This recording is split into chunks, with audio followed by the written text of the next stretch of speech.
Can you hear me? Yeah, I got you. Great. Okay. So we're up and running. How you doing? Good. I'm glad that we were able to connect. Yeah, finally. Sorry about yesterday. You can see I live literally like in the middle of nowhere, like nowhere. But So it's so uh, gorgeous. yeah, it's really nice. It's in the States, it's kind of normal to live so isolated, but here it's pretty hard because we have so many people and so little land, you know. But here we're maybe 5 miles from the nearest shop. And yeah, it's awesome, but unfortunately the Wi-Fi goes a lot.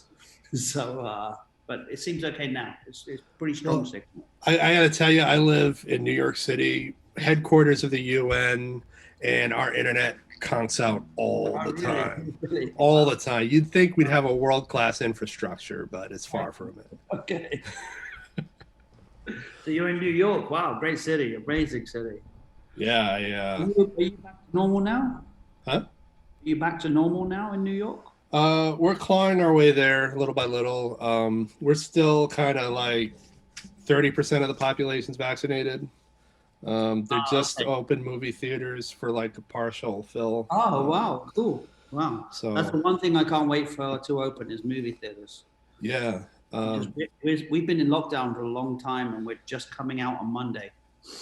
I just So, found out actually that one of my favorite theaters is going to have they currently have a 4K restoration of Rear Window, oh wow, and nice. I've never seen it. Yeah. It's one of those only ones I haven't seen, and my girlfriend keeps asking me to see it. So I thought, well, what better way to go back to the movies and see But that? hasn't the pandemic made you sick of looking in people's windows? It's like, Yeah, it's. I think we might be one of the windows people look into ah, right, okay. because we don't have any curtains. I But saw the other day there's a new Netflix movie with I can't remember who. I know Julianne Moore's in it, and it's a similar idea. It looks like a similar idea. It's I can't remember the actress's name. She's a redhead. She played a translator in an alien movie. oh, was that she was in Enchanted? Uh, I can't remember, but she's in it. She's the main star in it, and I love her. So it looks a bit Netflixy, but you know, yeah, it, they have it, a they have a. I know exactly what you mean when you say Netflixy. yeah. Uh, well, no, they don't have those deep blacks. They're very grayish. Yeah, I just watched that one with Sarah Paulson. Have you seen it? No, Okay. There's a new one with Sarah Paulson. It's like I described it to a friend as whatever happened to Baby Jane Misery. You know, it's like when you see it, you'll understand what I mean. I'll check it out. Um, Okay. yeah, so these are pretty informal. Obviously, we've kind of started it, and Yeah. I'll edit out the housekeeping stuff. I Yeah. occasionally just like mention things Cool. uh, that will be edited out, like this part right here. Eventually, you're going to see this happen. That just means I'm resetting my external camera, and I Okay. have to kind of reach over like my computer to do it. And so rather than Okay. risk recording me doing that, I'll just go to the screen for a minute. Okay. I'll probably talk. I'll probably have you just talk while I do that, Yep. because for some reason these cameras only record up to 30 minutes at a time, so I have to reset it every 30 Okay. minutes. No Something to worries. do with taxation law Uh, and importing photo cameras versus video cameras or something. yeah, I'm not really technical, so Yeah, but you have a wonderful YouTube channel, and you're a very good editor and a very good narrator. thank you. It takes a while. Are you do you want to discuss it now, or I don't know how this is going to work. Uh, So well, let me do an introduction. I, yeah, I, I think that that's worthwhile. I have here James Payne, who is the creator of the YouTube channel Great Art Explained. Uh, I found you late at night when I was looking for content to just drift off. And usually when I'm doing that, it's art related content or it's celestial. And so I tend to be subscribed to a lot of science channels and a lot of art channels. And it's because it calms me, it gets me into a headspace where I can just like chill out. great. And I loved this concept that you have. First off, your mission is to, as I'm going to read some of your description from your channel. I am on a mission to demystify the art world and discover the stories behind the world's greatest paintings and sculptures. Each episode will focus on one piece of art and break it down using clear and concise language free of art speak. That mission is spot on part of the mission of this podcast. Excellent. To demystify art, but also to get rid of all of the jargon that kind of, I feel like jargon is used to filter people out. Mm-hmm. And I love that you tackled it straight away in your first paragraph. So I guess we could start with that, because I've always been put off by, I'm in New York. We got a huge gallery scene. Pre-pandemic, I would gallery hop every Thursday night. That was the big sort of gallery opening night in New York. I don't know if that's like that over there, but I usually call it the Thursday night hustle, where you just kind of go from one opening to the other, to the other, to the other. And the least fun ones were the ones where they were using some sort of lingo that I guess civilians would find inaccessible. Yeah. And I guess we talk about language first. Yeah, that's really interesting. So I studied as a fine artist to be an artist. So we did in a very good school, but a very theory-based school. So I studied all the big ones, all the big theorists and art writers, Derrida, all of those people. And then, just to cut forward a little bit, I was a really bad artist, so I stopped pretty quickly, but I was really good at curating, really good. So I was very good at organizing people. And that's my skill, really, I think. And so I opened a gallery. And one of the first things I did, we showed very difficult work, incredibly difficult. That's my thing. I like difficult work. We also showed work which was easy enough. But my very first thing was grabbing that press release that people get when they go into a gallery. That's my very first thing. And I said, every artist, you're not touching this. You're not coming anywhere near this. This is me, okay? And I pretty much decide that if you can't say something in the first sentence, then you've got no reason to be writing that kind of thing, And I've been to New York on Thursday night. I've been around those galleries, and I can't understand the gobbledygook they come up with in those press releases that we read. It's impossible. And it's designed to keep you out. I really do believe that. And I can read very difficult, complicated art theory because that's what I've been doing my whole life. But that doesn't mean I need to speak that way. And it certainly doesn't mean I need to confound other people. If you want, I can tell you why I'm very clear about the way I present art. Yeah, absolutely. Yeah. So it's connected with America, actually, because one of my art, when I had an art gallery, when I was a bad artist, when I was a good curator, I've never really had enough to pay the bills with art, because I chose quite difficult work. And so for 25 years, I've been a guide in Europe with North American students. So I've been taking North American students around London, Paris, Rome, Florence, on a guided tour. And so I take them into art galleries.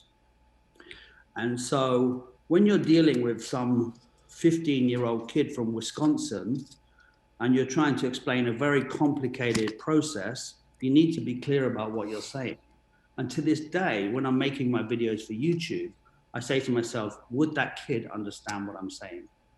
Because otherwise I don't understand what I'm saying sometimes, so I have to go back and check the language. And language is a great way of really, like you say, keeping people out. It is, it's designed that way. We know it's designed that way. It's how many times have you read something and you just can't grasp it, I do it all the time. I was reading about Copernicus. There you go. I was reading about Copernicus because I'm working on something at the moment. And the first website I read, no idea what they were talking about. I mean, for me, it could be that actually I could still think that everything revolves around us after looking at this website, But then the next one just explained it really clearly and really simply. And you can explain something as complex as Copernicus in 5 minutes. You know, you can do that. You can explain a bit about art in 15 minutes. The basics, that's all I'm trying to explain. Yeah, you know what got me?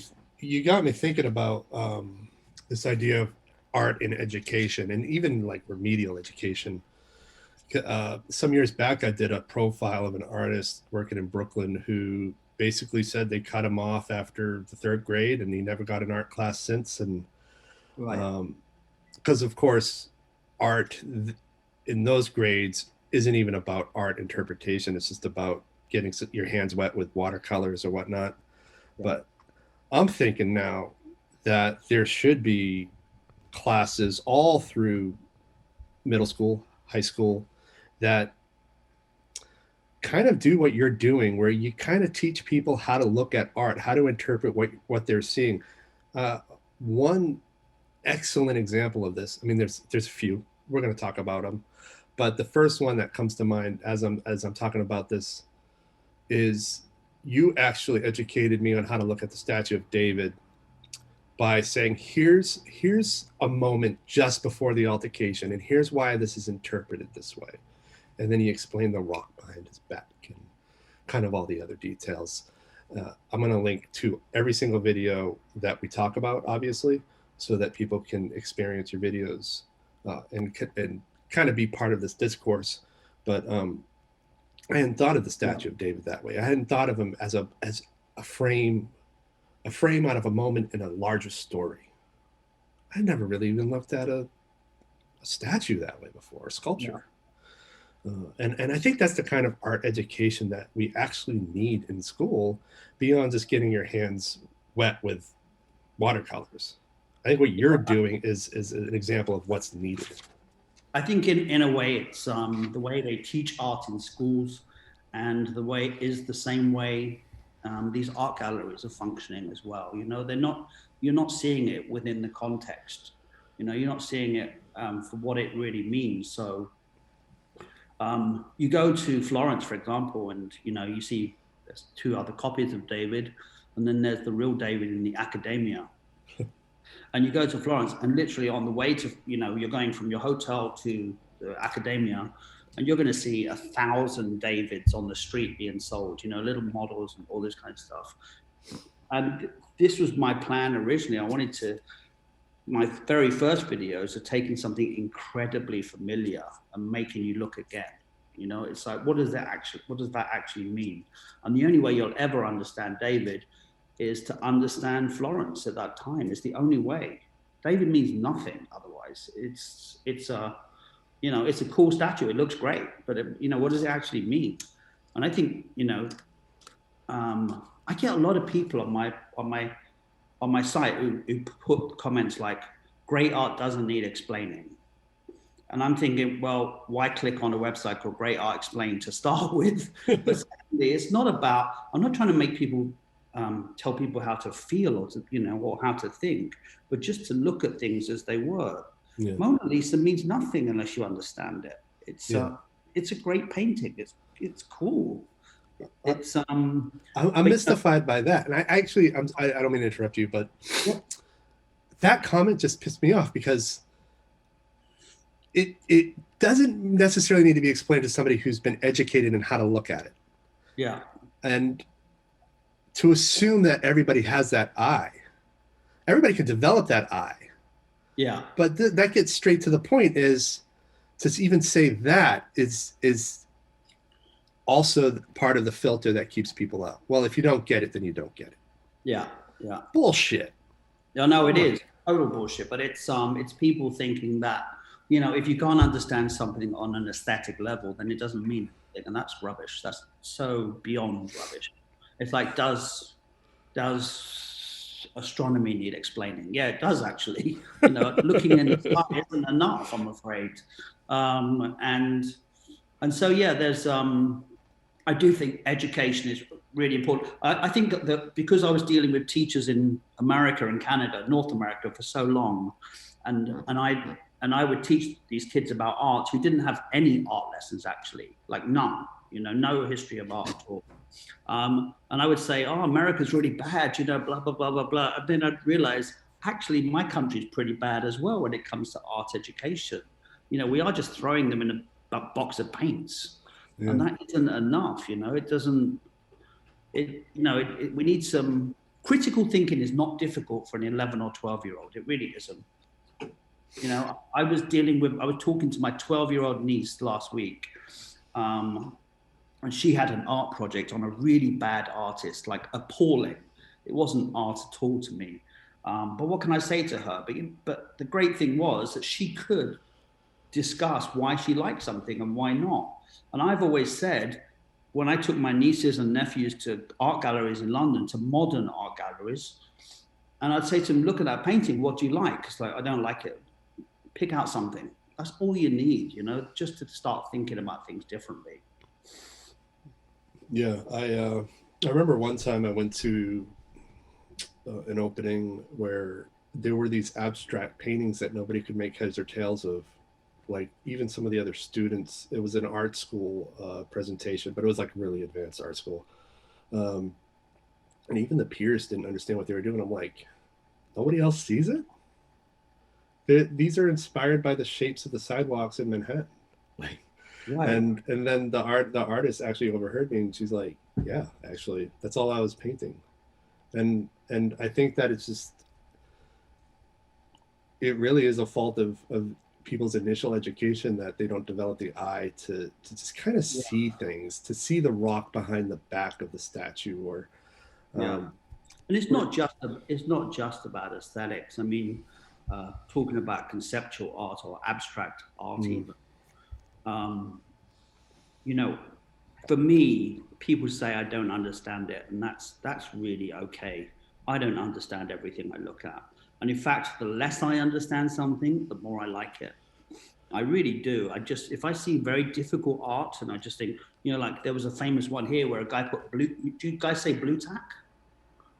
The blue sticky stuff you put on the wall to stick things on. Yeah, it's tack. Yeah. He just put it on a wall. That was it, you know, that was all he did. And it was like, well, at least you're angry. At least that's an emotion. You know, you're showing something, or you're pissed off, or you're just, you know, you don't like it. That's good. That's really good. That, you know, I think everything, you know, if I think that today I was looking at Copernicus, again, going back to Copernicus, I just clicked one thing, millions of websites come up, you know, hundreds of thousands of websites come up. Everyone's got an answer. It's like, sometimes there isn't an answer, and that's why art is so good. That's what makes it so powerful, you know? It's you're seeing the truth without having to understand it. That's what you're seeing. I really believe that. Some of my favorite artists that I've come to love started out with anger or mystification, a lack of understanding. For example, my love affair with David Lynch. I saw Mulholland Drive when it first came out as a 35 millimeter film at the local Nickelodeon. And I was so pissed off when I walked out of there. I didn't understand. I was in a rage. But over the years, it festered into a love affair with his entire back catalog of work. And I think that's part of it too, is if you're mystified by it, if you're angry by it, explore why. Yeah, exactly. And I think that's what I'm trying to do, is to give people enough information. I think that's why I like the 15-minute format. It gives you enough information for you to take things further, or just take it as it is, you know. It's I can't tell you everything about the Mona Lisa in 15 minutes. I couldn't tell you in a week, you know, but it's if you don't understand something, that's what makes it really great to me. It's I don't understand why people need an answer for everything. Like with David Lynch, it's I mean, I have no idea what Mulholland Drive is about. I really don't. I mean, I could guess at it, you know. I think I could take some guesses at old Hollywood and new Hollywood and all that kind of stuff. But when it boils down to it, is she that other woman? We don't know, you know. It's another film which we don't necessarily need an answer for. What's Eraserhead about? I have no idea what Eraserhead is about, but I've seen it 20 times. I love that movie. Yeah, I mean, I at this point, I think I own the Criterion editions of all of his catalog that has them. Right. And I can tell you, 15 years ago, I wouldn't have. 20 years ago, I definitely wouldn't have. And we change. Yeah, we change, we grow, and we let it I let it affect me positively over time. Yeah. I love the three latest videos you put up. I call it the trifecta. The Garden of Earthly Delights, and Yeah. it makes sense for you to do it in 3 installments. Yeah, kind of. I don't know if you know, but I asked people what their favorite work of art was on my YouTube channel. Mm. And that was by far the most votes. By far the most votes. And I know that. No, sorry. Do you think you would have gotten into it otherwise? Yeah, eventually. Yeah. I knew it was a difficult painting. I know the painting, but I don't know it that well. And so it was the longest research I did. It took 3 weeks. And originally it boiled down, it would have been an hour-long video rather than 15 minutes. And so when I was making the first one, I always make them quite long. I make them about 25 minutes or something and then cut them down to 15. And it works. I cut out all the rubbish, you know. But with this one, it just didn't work. So I did it in 3 parts. And then someone put a comment on YouTube saying, "Oh, it's a triptych." I was like, "Oh yeah." It's like, "Oh yeah, it is." It's like, "Oh, accidentally on purpose, I made a triptych of a triptych," you know. So, but it was, and even so, I've just released part 3, and I'm actually putting all 3 parts out as one video, just for people who want to watch the whole thing rather than break it up and take all the gumph out, as we say. Okay. And I'm going to put in some stuff which I left out. So an hour-long video. Director's cut. Yeah, the Redux version. So that's Star Wars Redux. But it was enjoyable, but really it was a little bit stressful because it's not one of the paintings I ever studied, whereas most of the ones I've done are. And that one followed the Caravaggio taking of Christ. So I have been looking at Bibles for about 6 weeks now, which I haven't looked at a Bible since I was about 10. So it was very strange. And I'm looking at the Vulgate translation, you know, which dates back to the 15th century. And it's, earlier actually. And so I am not going to do any religious art for a good 6 months. I'm just keeping away from it. You know? Well, it makes sense that it would eventually get there, because I'm not religious in the least, and but I found this utterly fascinating. It makes sense that you would have to do it because it's just our history is just everything comes out of religion in some form or another. Yeah. In the art world, especially, some of the greatest works are religious based, and well, some of the best films are religious based as well. So you know, my thesis at art school was on the redemption figure in American cinema. So it was about Jesus Christ figures in American cinema, like E.T., like Superman, and all this kind of stuff. So it's something that's going to creep out of there no matter what you do. So it's a dominating factor in Western art. There's no denying it, but I'm heartily sick of looking at a Bible. I really am. So I've got plans for my next ones, and then they don't involve that. Yeah, one thing I didn't realize was that, before I go into the next piece, you had mentioned how you'd gotten you'd requested that people tell you their favorite art. Yeah. And that's one of the things I love about your channel is you actually ask for people to present their theories, their ideas, general comments, and be part of the discourse. Yeah. And that's the other thing about the art world that we're in desperate need of, is artists who want more discourse about their work. Yeah, I agree. I think having owned a gallery for a while, artists are incredibly difficult people. You know, they are. I really hate to say this because most of them are my friends, but they're very difficult people to work with, very demanding, and they really don't like talking about their work. they don't, you know. It's I mean, there are so many big artists who never talk about their work, and it's I don't get it. It's there's a cat in your back. Sorry.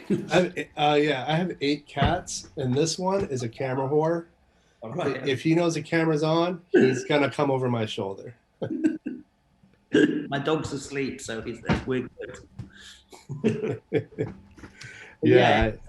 The talking about art is difficult for artists, and I mean, I think a lot of my YouTube, I think I told you by email, was an accident. You know, it just happened because of lockdown. Otherwise, I never would have done it. Yeah. And I think it is an extension of my job, where I used to take kids around Europe, you know, and try to explain things succinctly and clearly and entertaining with lots of gossip and all that kind of stuff. And the other way was, and it's what I like. It's what I really like to hear, that stuff, you know. And then the other thing was I had a gallery, you know, and our gallery, one, we used to make press releases which were clear, that people could understand.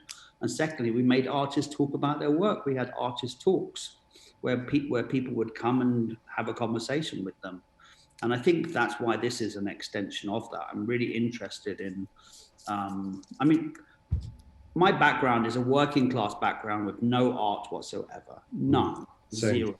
You know, I had my dad was a truck driver, but I was lucky enough to live in London, where all the museums are free, you know, and it rains a lot here. So if you're chucked out the house for the day when your mum doesn't want you around, then one place to go is museums, and it sinks in, you know, and that's how I learned to love art. And I think I'm really passionate about how art has transformed my life, and I think it can be transformative.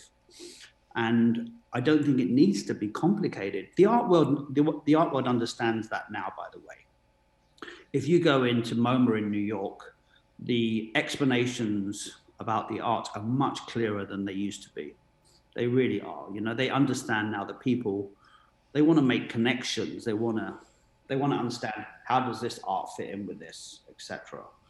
And it was started by the Tate Gallery in London, making their labels clearer, making them simpler. And I think that's a good thing. People like me can go and read these ridiculous books that no one wants to read, you know? It's... you can hear me? Yeah.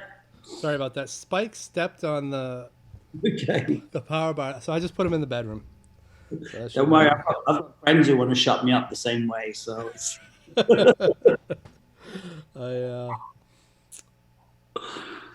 How do you want to do this? It's up to you. Luckily, I stagger these, so I have time to edit and all that. Okay, no worries. I'm happy to go over the same questions if you want to. I have the content from the first part. Where did we leave off when it froze? We were talking about Bosch, and then we were talking about. We were talking about like the write-ups and how accessible they are. Yeah. I was going to say that I recently applied to an art grant, and I had to do some kind of write-up about my work. And one thing I noticed about their requirements is they basically, in very polite words, were like, we don't want pretentious nonsense. Just tell us why you're creating what you're creating and what it's about. Yeah. No, I think going back to when I had the gallery, we would, when I was writing the press release without the artist, I would say, this is a painting on a wall, you know, or this is an installation piece. It's made with this. The artist is trying to talk about this just really clearly and simply. There is a place for art theory and art criticism, but I think it's for the elite. You know, when in the Bosch videos, my theory, I follow other people's theories as well, but one of the theories is that it wasn't designed for religion. It was designed as a conversation piece, you know, for the court of Henry III to talk about, to discuss really. And I think that an ordinary person in the street would not have understood that painting. And that is why it was done. And that is why people have art speak to this day, is to keep ordinary people out of art. You know, I'm not sure if it's intentional anymore, but it's certainly there. I mean, art galleries are intimidating places for a lot of people. And not so much in the UK because they're free, you know, and when something is free, it means that someone can just pop into the gallery. You're not paying $20 or $10 or £10 or something and see one painting and leave. You don't have to spend the whole day there to try and get your money's worth. And I think that is, and it is in this country anyway, it's become something where people are not necessarily going for the art, they're going for the cafe now, and they're going for the bookshop. You know, it's consumerism has taken over what the art means, and that's okay as well. I like a good bookshop. Well, that's interesting. Is the thing about you don't have to go through the entire museum to get your money's worth. That's something that I learned after moving to New York back in '03. Is I used to think I had to. Yeah. And now sometimes I'll go in and I'll probably be in one section for the afternoon, one wing. Yeah. And I'll just sit there. Whereas when I was younger, I felt like I had to go through every single wing. I think people need to realize you don't have to do that. I mean, I do think though, if you're going to pay $20 or $30, then you want to get your money's worth. You know, I really do think that. But I'm really crazy about art. I love art. If I wasn't doing this, I'd be reading books about art anyway. However, an hour in a museum is enough for me.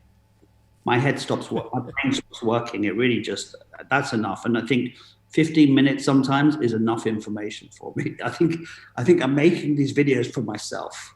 Really, they're just like, they're for someone with a very short attention span who, I think I used to take North American kids to Europe, and you'd leave them in the Louvre for 3 hours. You know, an hour after they went in, they're all sitting around on the floor. You know, they got no interest in it. Of course they haven't. How can they? You're in an enclosed space, no windows, horrible artificial lighting, and walking miles and miles. It's exhausting. Art is really exhausting, you know, and I think we have to realize that sometimes I go to the Tate Gallery in London. I go for half an hour and see one painting. That's enough. We need to give stuff time, you know? Yeah, I agree. And I've had those days where I just go to the Met and I'd be exhausted within a couple hours and be pissy and hungry. And even as an adult, I'd start acting like a kid. Me too. I think everyone does. I think people are lying when they say they spend the whole day in a gallery. They're just liars. You know, that's my thoughts on it. You know, I spent the whole day in a gallery. You're a liar. It's not true. Yeah, I think the reason the Thursday night gallery hops work is because there's always free liquor. And Exactly. if there wasn't, it'd make it much more difficult. Exactly. Alcohol helps everything. So it's and art is, you know, they should have bars in galleries anyway, giving out free booze, so you understand it. Mona Lisa should have a bar in front of her. That's how it should. I agree 100%. But yeah, I do think everything is, you know, it's not just these videos. That I do feel like it is my mission in life anyway, to try and make things a lot clearer and a lot easier to understand for people who want it to be like that. Not everyone wants it to be like that, you know. People do want complicated theory, and that's cool. I do sometimes. Yeah. I mean, there's definitely a space for it, but I don't think that should come at the proliferation of class dividing people. I feel like there's almost I'm thinking about class, and I'm thinking about Yeah. right now. Um, you when you talked about how it was meant just so the king could have a dialogue in his court or something like that, and how art speak sort of carries over from that. And I honestly think there are some artists out there, especially on the younger end of the spectrum, who want to move up. They want to be wealthy from their work, and they're more than willing to cut out the everyman in Yeah, order to appeal to I that. have to disagree with you there, though, because I think artists should want to be wealthy from their work. I think it's a good thing. Right, right. But I'm talking about making their work inaccessible Yeah, I to understand. that end. Yeah, I Of understand. course, artists should be Yeah, super successful. yeah. Um, I but I, think I've, you know, okay, let's. Some of the artists I've met whose work is incredibly complex is because they are incredibly complex people, you know. Sometimes that art speak is how they actually speak. They're not trying to be pretentious. They actually are like that. I have a really close friend who I spend my whole time saying, what? I just have no idea what he's talking about. He's an artist and he's an art theorist, you know, but it's incredibly complicated. And some people are like that. But I agree with you. I think sometimes people purposefully make things complicated when they don't need to. But, you know, a lot of contemporary art in America and in well, in America more so, I think, a lot of contemporary art is involving people from the working classes a lot more, and it is pulling people in, you know, um, and complicated work. This is what my videos are about. Complicated work can be explained in a simple, clear way to people. Most people haven't had training to understand this work, so why should they understand it? It's not a snobby thing. It's just a fact. In the same way, you could talk to me about mathematics, or I think you guys say math, right? You could talk to me about that, and I would never understand in a million years what you're talking about. I have no idea. I can't add up. You know, I don't have that brain. Or you could talk to me about American football. American football is really complicated, and I know because someone tried to explain it to me once, right? When I was in America. Um, and it's my brain just doesn't work that way, and some people's brains don't work to accept art that way, and that's okay. Not everyone has to like everything. well, that's the thing is I'm not into sports and I'm not good at math either. And Yeah. basically, like when it came to math, I had to go back to college in my 30s to kind of fix some stuff I didn't understand. Yeah. I mean, when I was 30, I couldn't even calculate tip. So I went back to school late to kind of undo a lot of the damage of my initial education. Yeah. And the best way sort of math operations were explained to me just came from practical. You're moving numbers from one side to another in some form. And I understood it that way for the first time. And then suddenly all these operations became accessible. And with sports, I could give a shit. Like, especially football, which is such a, in this country, it really appeals to a type of person I don't get along with. So, Right. Well, I think the way you understood maths is the same way that art can be understood. You know, funny enough, art is it is a very simple. Art can be explained quite simply. You know, it is a reflection of the life at the time. It's as simple as that. It's a reflection of history at the time. It's not. You know, there's a reason that pop art happened. There's a reason that minimalism happened. There's a reason that the Renaissance happened. You know, there's all reasons for it. And sometimes it's really practical. You know, like with Bosch, they discovered the earth wasn't flat, you know, so it changed the way people started painting the earth, and it changed the way God was depicted. And so sometimes this is when I'm saying great art explained, I'm not trying to say this is the answer. I'm trying to say that being informed about what was happening at the time makes you come up with your own solutions, you know? what was the mural that you had done a video about a mural that got me thinking about the Bush administration all over again. And I thought that was long. And I started getting pissed off all over again. Where Right. I guess it was at the UN and they asked for it to be covered up. Oh, that's Guernica. Yeah, Guernica. So going back to critics of explaining art, Guernica is one of Picasso's 2 or 3 masterpieces, the ones that everyone wants to talk about. And Guernica, to me, is one of the most powerful works of art of all time. It's really an anti-war statement is what it is. It's about, and I think I get people on my videos commenting, I didn't know it was about the Spanish Civil War, okay? Which is fair enough. Why should they? Why should they know what this, some people don't even know the painting. Why should they? That's what I'm here for, to say, this is the painting I love and this is why I love it. And it's about the Spanish Civil War. So it was, do you say his name? Colin Powell, right? Colin Powell. Colin Powell, yeah. Colin Powell, okay.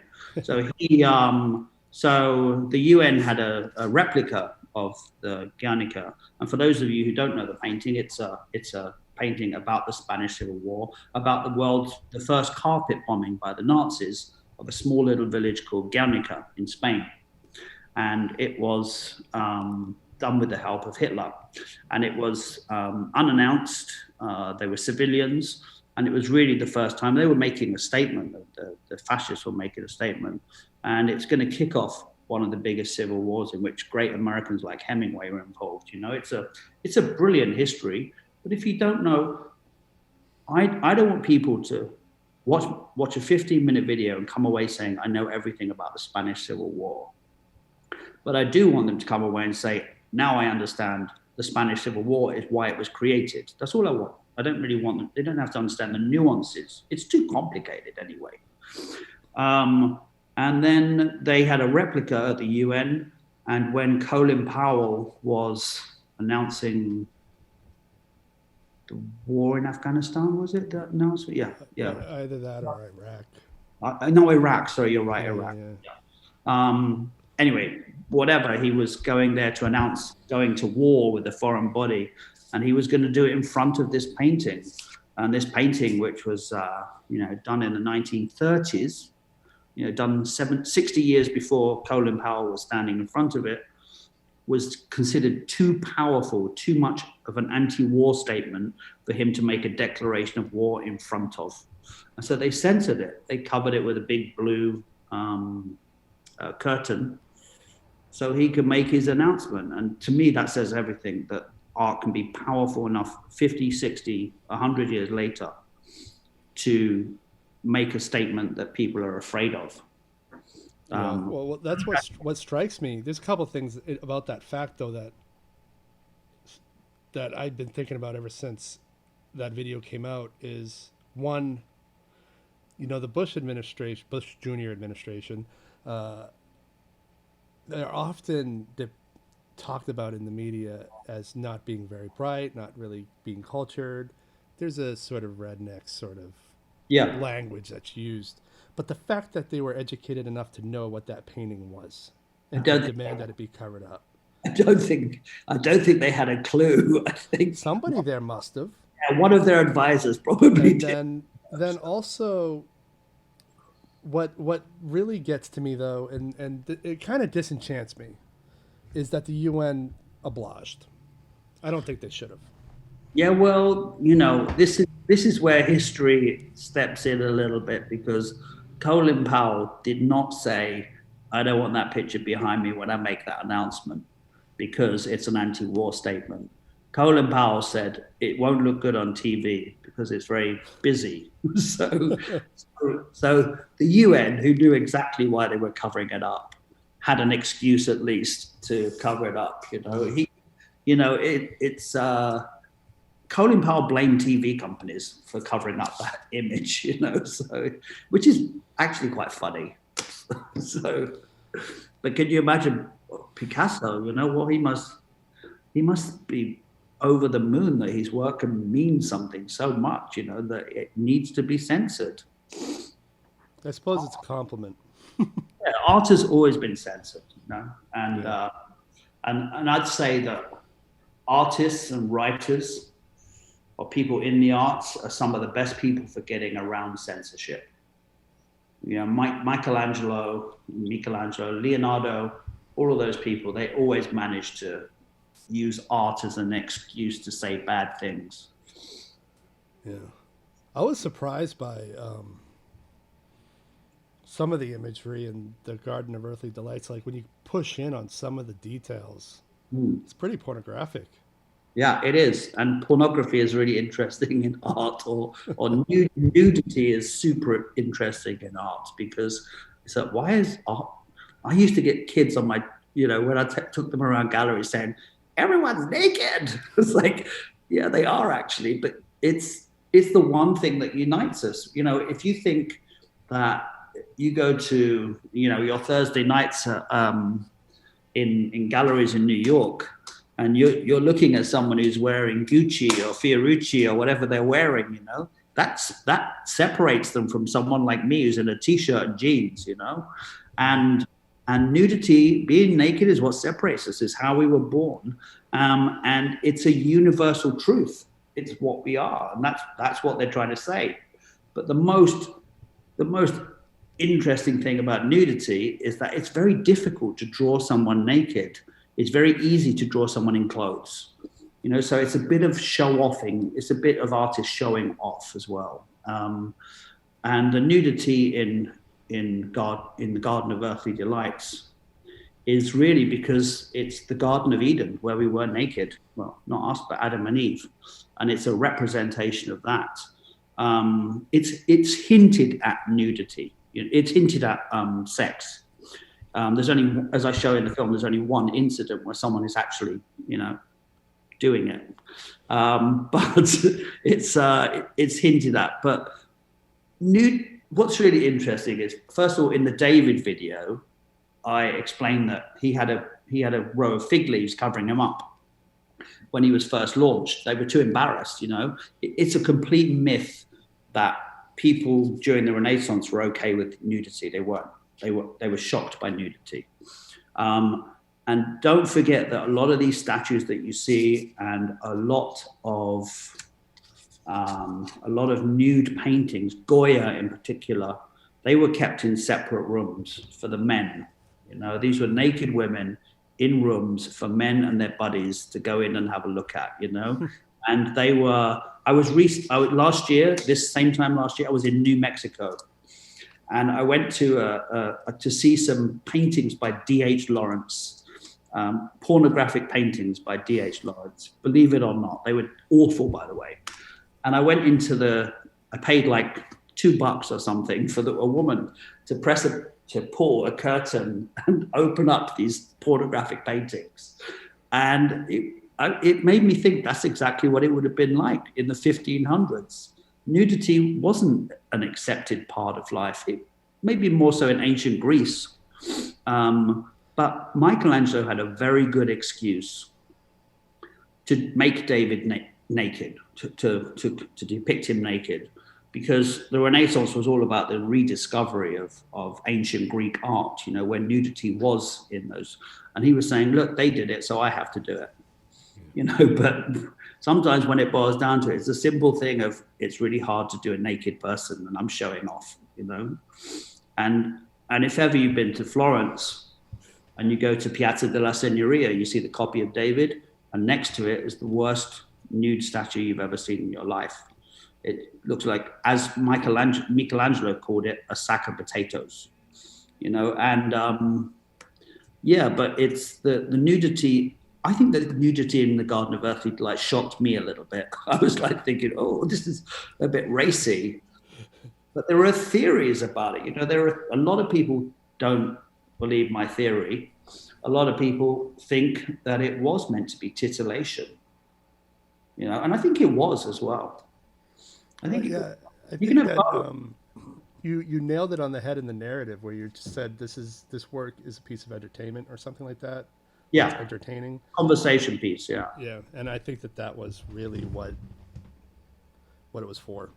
Yeah, and I think the nudity is, on the one hand, it's biblical and all that kind of stuff, but on the other hand, it's a bit of titillation. You know, it's in the same way that altarpieces are normally for religious institutions. I'm saying that the Garden of Earthly Delights was actually a private commission.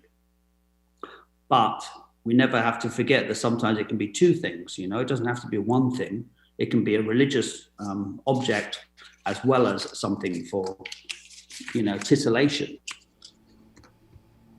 I think that those monks in the 1500s, they used to get off on looking at naked people in paintings. I really do. I think let's not pretend that it didn't happen, because I'm sure it did. Oh yeah. If it can happen now, it happened then. Yeah. But it's sometimes nudity is early pornography. I mean, we know that.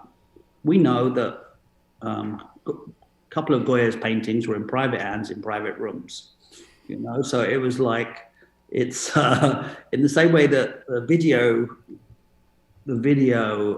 camera was invented for pornography, or it drove it. You know, it drove things. Right. In the way that the internet was driven by pornography, so was art, really. So art was driven by sex. Sex drives everything. Yeah, some of the earliest motion picture content is porn. Yeah, exactly. Yeah, and some of the early silent movies are, you know, what's his name, Griffiths. There's so much nudity in his films. There's so much. It's shocking, actually. I doing my research, I was looking at silent movies of Adam and Eve. There's a lot of them. There's a lot of them out there. You know what they're for, you know. There's a couple of topics that you brought to mind that I thought about over the years. One of them was this idea of the artist creating a production process to duplicate their work. Yeah. I forget the artist names. I'm sorry. But there was a sculptor. Jeff Koons. Yeah. And it got me thinking about the film medium and whether or not, you know, is the art the raw negative they shoot? Is it the first print? Are DVD duplicates not the art? Yeah. And I find that interesting because that's a sort of philosophical debate thought experiment that can probably go on for a long time. Yeah. I think with my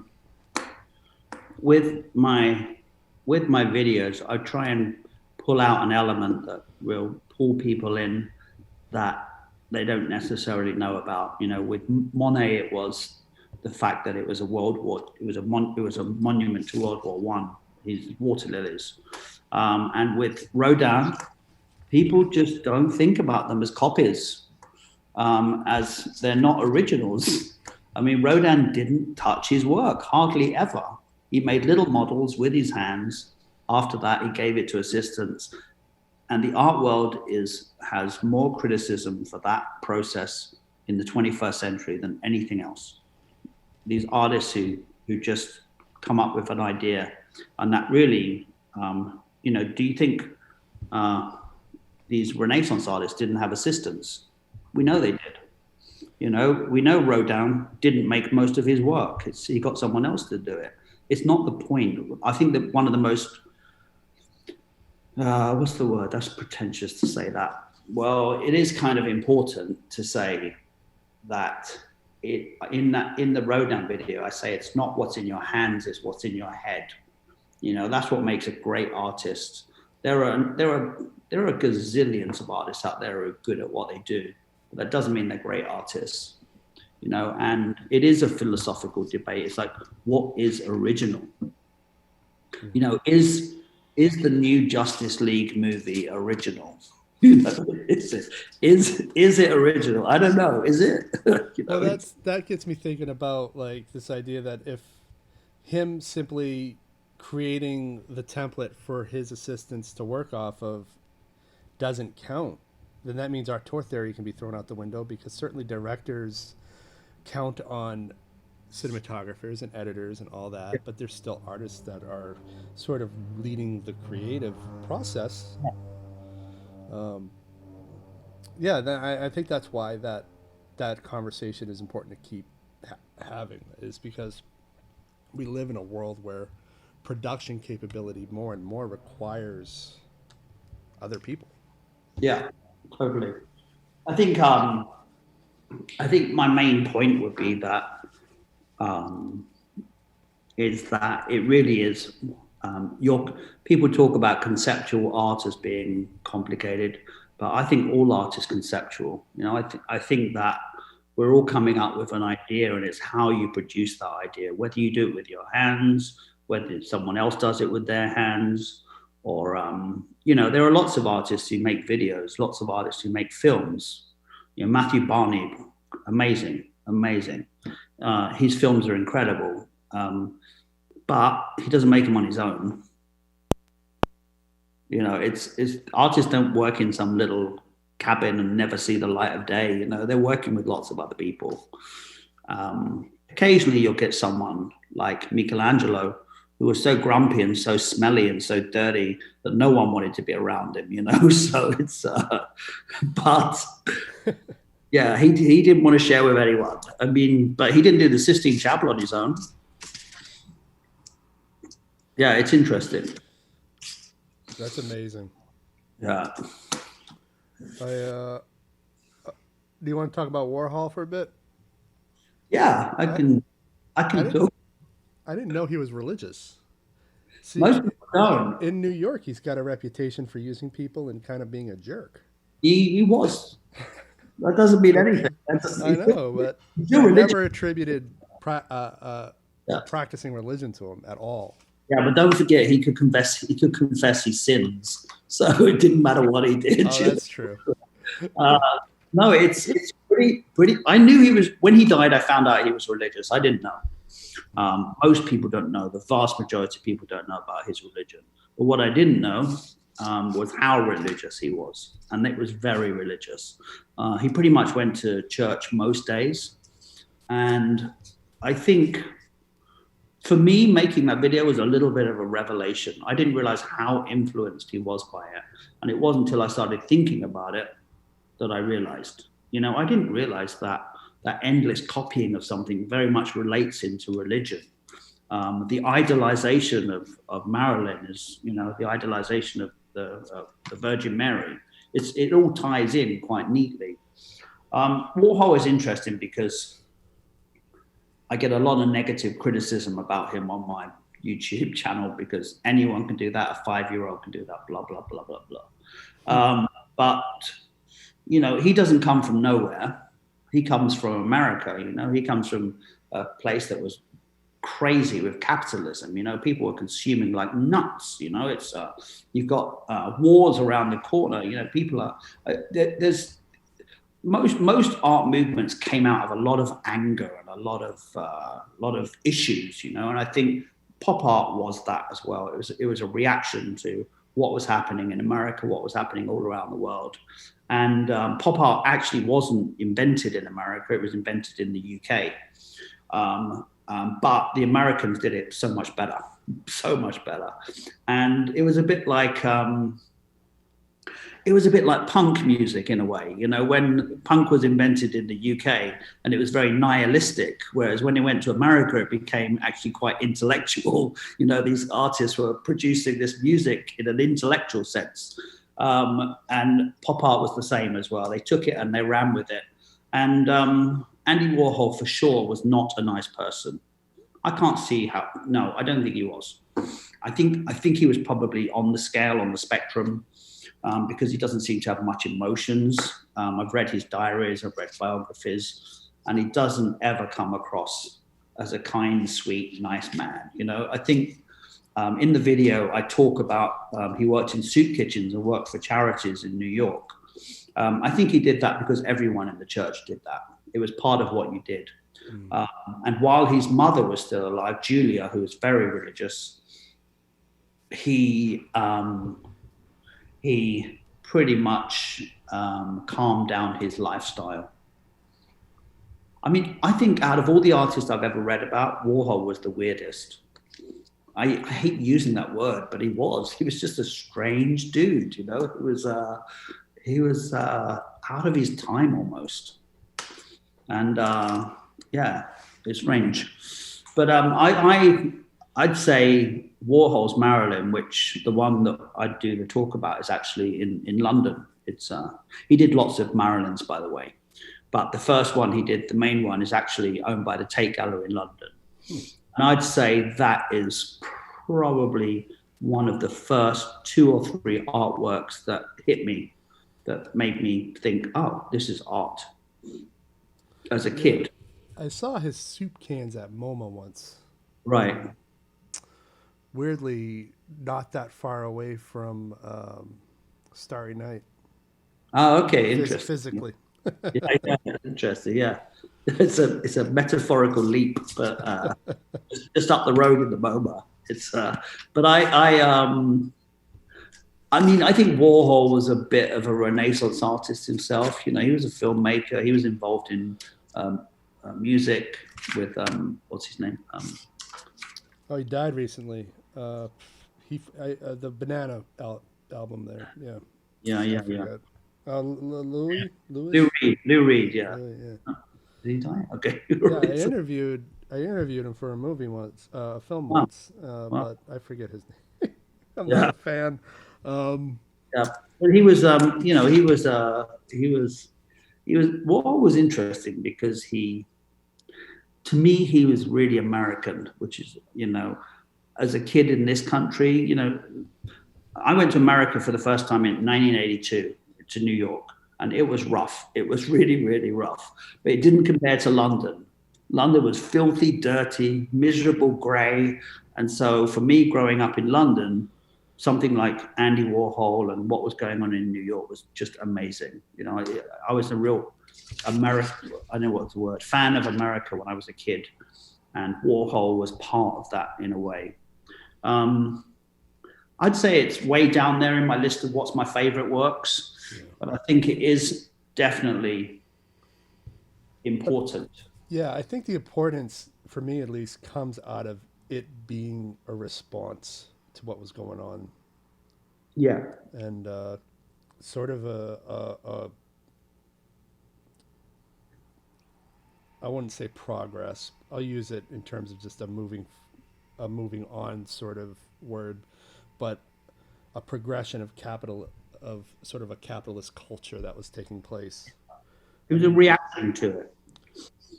The consumerism in the 50s and 60s just blew up. Yeah. So it was bound to affect the art world. Yeah. I mean, you're not going to get Michelangelo without the intercity wars in Italy. You're not going to.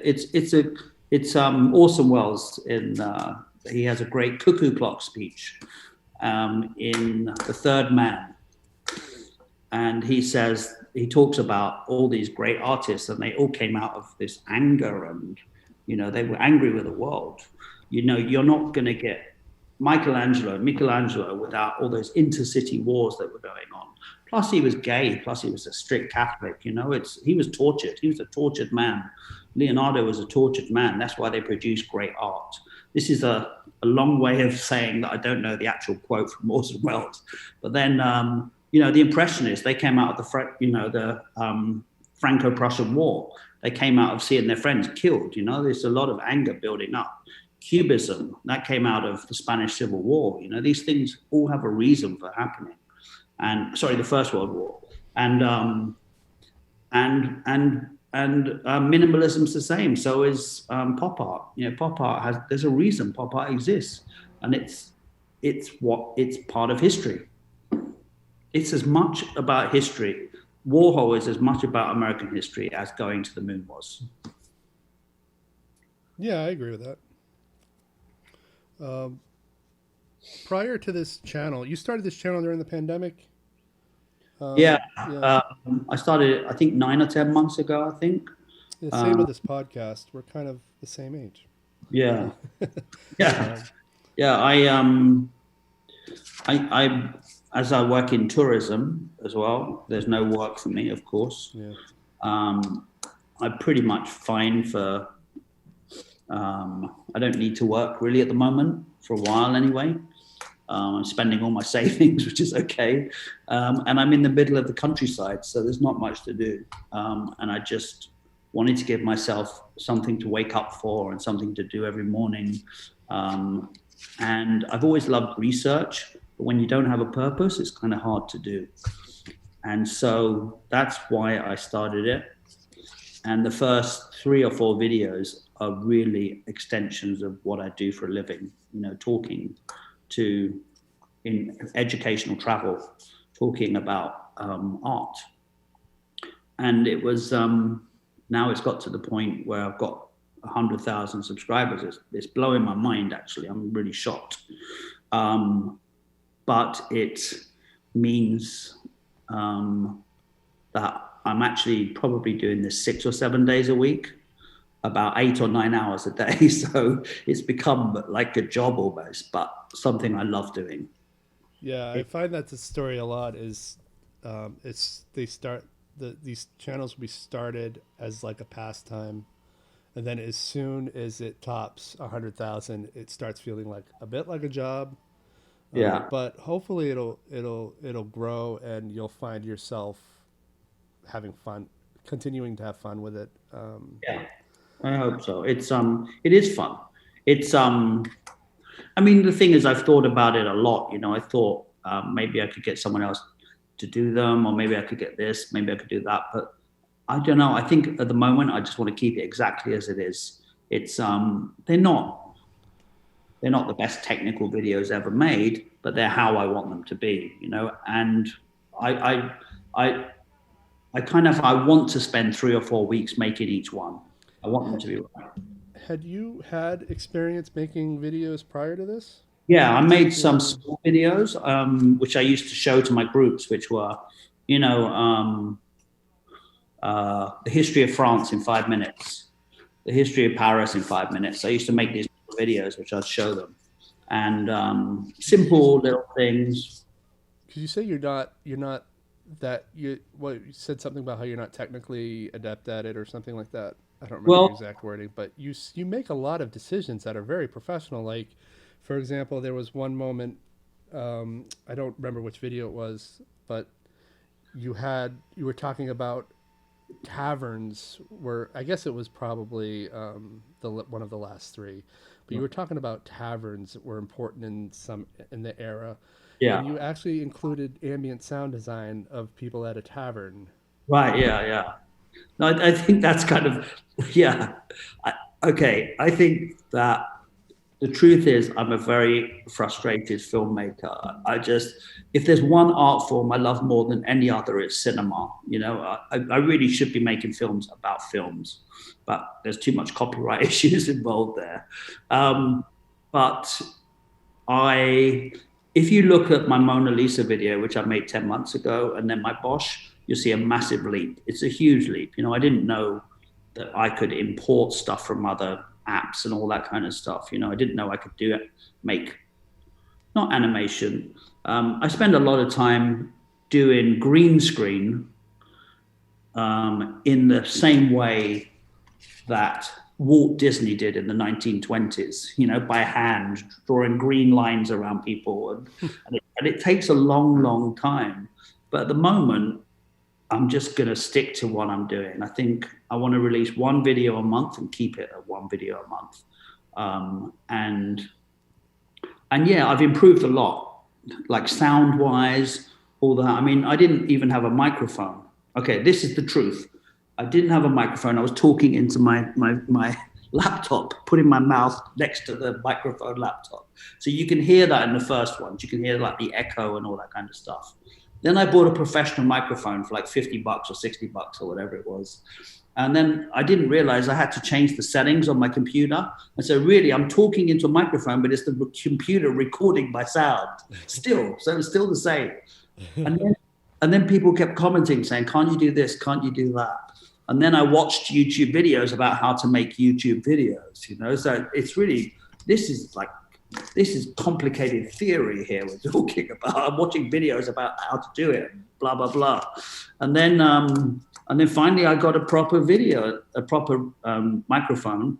And 2 videos ago, I got I can't remember the name, a thing that stops your peas happening, what they called on there. What, something like that? Yeah, what's it called? I just call it a windscreen. Yeah, it's probably something different. Yeah, it has got a real name. But yeah, so someone recommended that.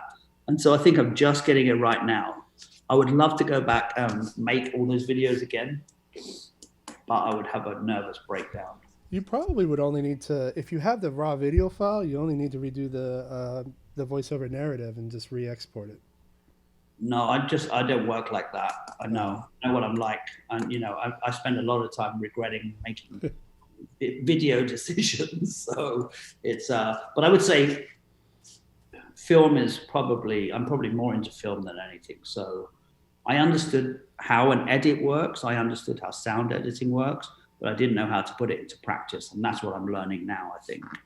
I'd love to see you figure out how to get more into doing cinema, because cinema theory is one of my favorite topics as well. And you're so good at art, I bet you could figure out how to get David Lynch finally understood. No, I think David Lynch is a bit like, he's the Hieronymus Bosch of the movie industry. It's like if you're gonna try to explain it, you have to make stabs in the dark. And that's pretty much. I don't know if you noticed, but in my Hieronymus Bosch videos, at least 3 times I say this is my opinion, because I'm sick to death of people saying it's just your opinion. It's like, yes, I keep telling you that. It's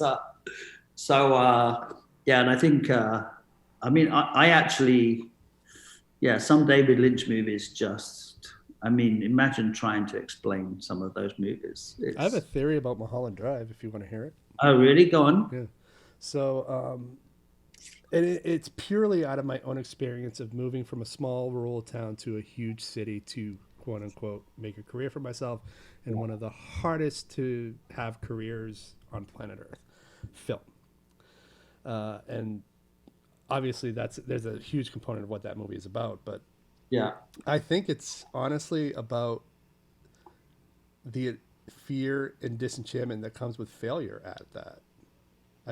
So many Americans are terrified of failure that most aren't willing to go to LA or New York to try it. Yeah. And what happens when you go there and you fail? What happens if you're not the it girl or something like that? And I think that the second half of that film reveals that that's what it is. So like the first half is the dream, the dream that gets you there, that gets you to LA. The second half is the reality, and not being able to cope with that reality in a healthy way. Wow, that's really interesting. Yeah. Yeah, I think I'll have to watch it again now. I actually have it on DVD, so I might watch it again. Definitely. It's a highly personal interpretation just based on the fact that I did a similar move to a big city where I had no connections. I understand the fear of failure in that respect, and that's kind of how I interpret it. It's interesting. Yeah. Who's Ann Miller then in that case? she's your conscious speaking Ann Miller character. Yeah, so I love films anyway. I love them. I hope you figure out how to get to doing them soon. Yeah, it will happen. But yeah, I've got I pretty much got my next 4 or 5 movies set up. I think I'm trying to, I think it's how my brain works. I think right from the beginning, I wanted to have a body of work rather than just lots of different films. I think watching them, you realize there's a pattern to them. There's a way they work. I diverge from that pattern, but there's a basic skeleton in the same way there is scripts. I write scripts, Yeah. For this, I write a script. That takes me a week just to write that script to get it right, and to make it sound like I'm talking rather than writing. But it's there's a basic skeleton to those scripts, but then I can diverge from them. But then I think that some of the choices I made are not necessarily works I would have chosen, but I want to have some kind of inclusion in there as well. I think that I wanted to show certain female artists. I wanted to show people of color, and my next one is going to be non-Western art, for example. I just wanted to have so that you can watch them from beginning to end, and it's like watching one big film, really. And I think you can explain, you could talk about any work of art really. But it's what you say, I mean, I think that you mentioned Starry Night earlier on. That was the second most popular video voted for, after Garden of Earthly Delights. And the one thing I was going to avoid was Van Gogh. because there's so much written about him, but I kind of feel like if that's what people want, why not? I love the painting. Why not go into it? But I haven't started doing the full research on it yet. But until I do, I'm not going to make a decision, because if I don't find something new to say, then there's no point.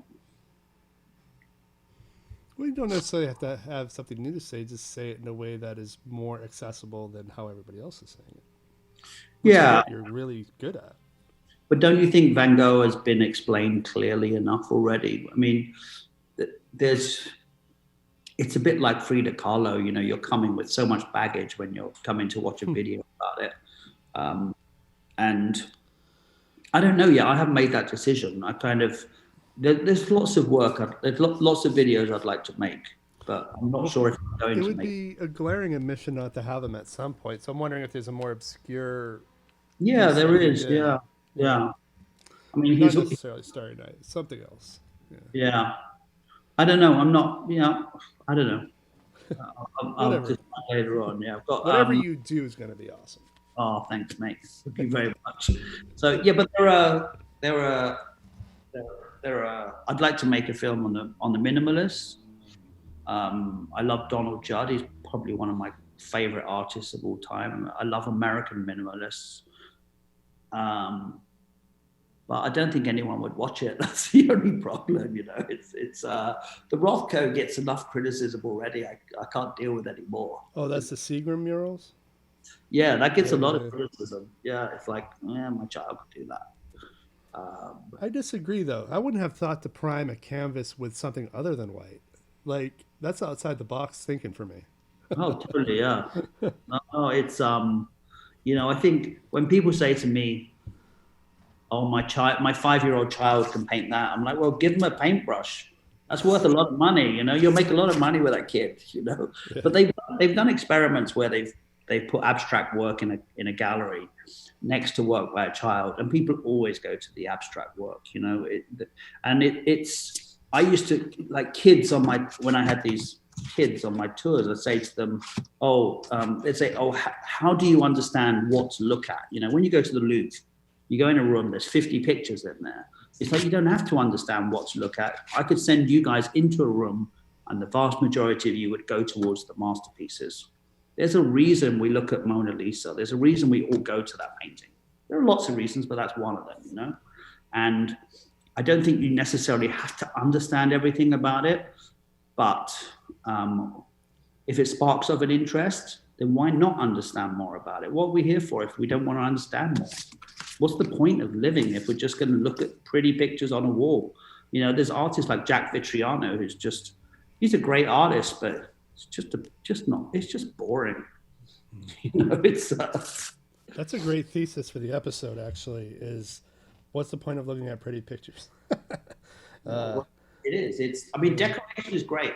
Decoration's got its place, but it doesn't, it's the taking a whore to water thing, it doesn't make her think, It reminds me, I've been on a kick of watching interviews with a cinematographer named Roger Deakins. Do you know his name? Yeah, I know. Yeah, of course I do. Yeah, because it's basically like, if all you want is pretty shots, I can't give that to you. And I love that philosophy. Me too. He worked with David Lean, right? Yeah, probably. I think he's worked with like every big director at this point. But it is true. It's like there's a lot of pretty stuff around us, but it's not always what it's about.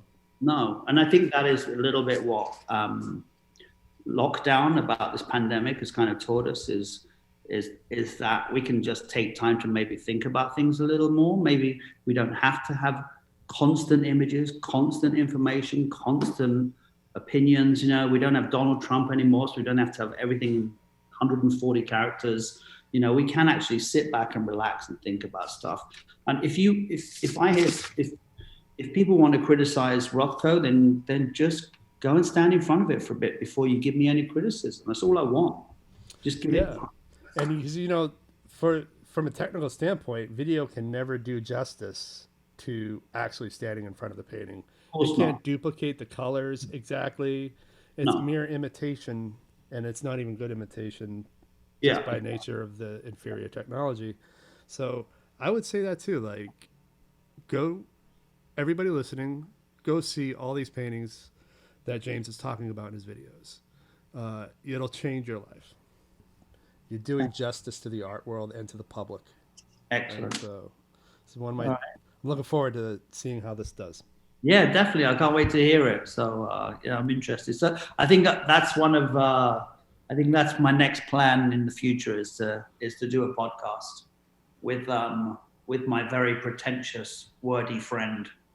I think you could be very successful at a podcast. And if you ever want advice on how to get that started, I'd be happy to talk to you about it. And then if either one of us finds ourselves on either side of the pond, let's do another episode. Absolutely. I'm in America once a year at least. Great. So I love that country, man. I'm so glad Donald Trump has gone. He's a fucking arsehole. I agree 100%. I hope he goes to fucking jail. So do I. And my state of New York is currently trying their best to build a case against him. So yeah, I just like that is a Twilight Zone episode. The last 4 or 5 years are just like, you know, one of those things where you wake up and say, "Was that real?" I don't know. Yes. And then occasionally someone will report what he's saying. It's like, "Shut up, leave me alone." Yeah, his press releases have been super fucking weird, but I'm trying not to let him seep into my newsfeed anymore. Yeah. Let's not talk about him. Okay. All right. Thank you very much. I appreciate it. And, thank you. Same. Great talking to you. You got a good, calming voice, and it kind of makes me want to talk, which is good. Oh, thank you. I don't really hear much feedback, but yeah, I want people to talk to me about what they're doing and why they're passionate about it, and that's basically it. Most of the podcasts I listen to are American, so when you listen to, I don't know if a good one for you to listen to is In Our Time, which is a BBC one. It's a history one, and it's just intellectuals talking about it. And after a while, you're like, "Shut up, you pompous British idiot!" But it's complex history, but I think it's understandable. And the reason I like it is because British people are very opinionated. And so, you know, they're not afraid to say what they're thinking. And you get that on that program all the time. They disagree with each other. It's good. Yeah, I see that more as just the the idea of pompous, or it's just an interface. What's really behind what they're talking about? Yeah, really, yeah. I used to get Americans on my tours that say to me, "God, you could get away with anything with that voice. You just tell us." You tell us to shut up and we listen to you. It's amazing. That's why we always cast British people as the Empire, right? Exactly. Yeah. Yeah, we're always the villain to your goddamn movies. So.